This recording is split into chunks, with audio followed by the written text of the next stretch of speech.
So the book I decided to do is called Sleepyhead, and it's a bilingual book. So in Spanish, it's called Dormilon. It's written by Natasha Baleska and illustrated by Dana Daniel. This book was actually a free download online.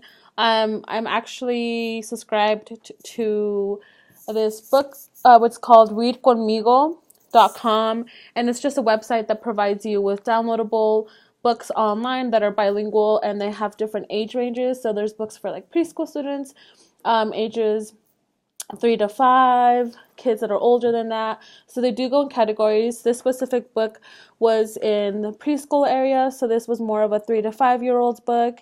And it has a pretty basic sentence structure, so words that they would normally have heard or words that they can easily be taught and learned. So to begin with, this is just regular paper. I didn't laminate it or anything. I just printed it out, and I printed it out at my parents' house, so I didn't have to pay for printing, which was nice.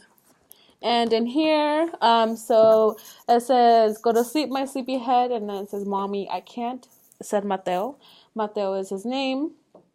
Um, and here I added sequins to the mom's shirt, so it has color, reflection, so it's easier to look at, and you can also touch it, and it has texture, so the students can touch this.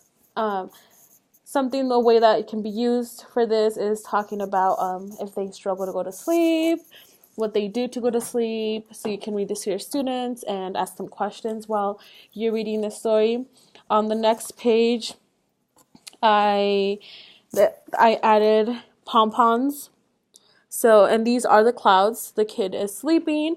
So here on this sentence, it says, "Close your eyes and pretend that you are floating in the deep blue sky on a big, white, fluffy cloud.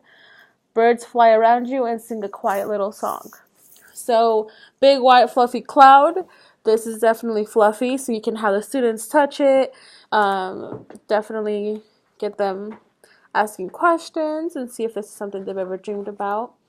And then here I've added tabs to every page, so you'll see that on every page. That way it's easier for students to turn the pages. Also, I already have this tape at home, so I didn't have to pay anything, and I just folded it in, so then that way it would create a tab for this. I bought the sequins and the pom-poms at Hobby Lobby. They were, I believe, like $1.25 each, so it wasn't very expensive to do.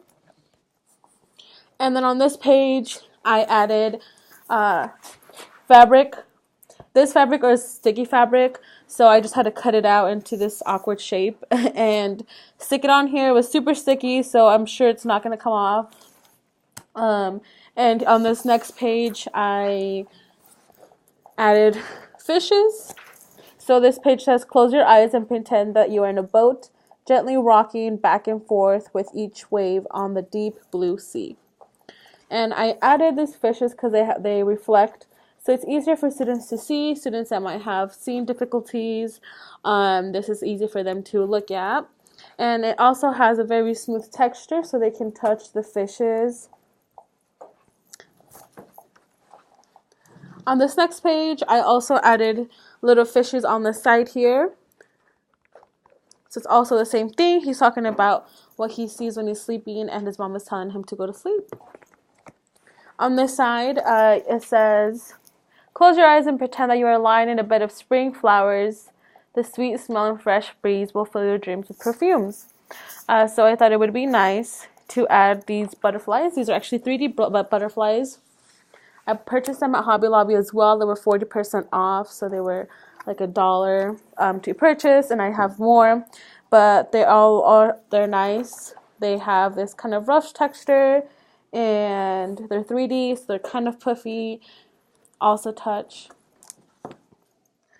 On this last page, I added more sequins to the mom's shirt as well, so it's easier for the students to interact with, and then I added fabric at the end. And this is the end of my book. It was pretty easy to make, super inexpensive to make, and I think it's very accessible for both languages.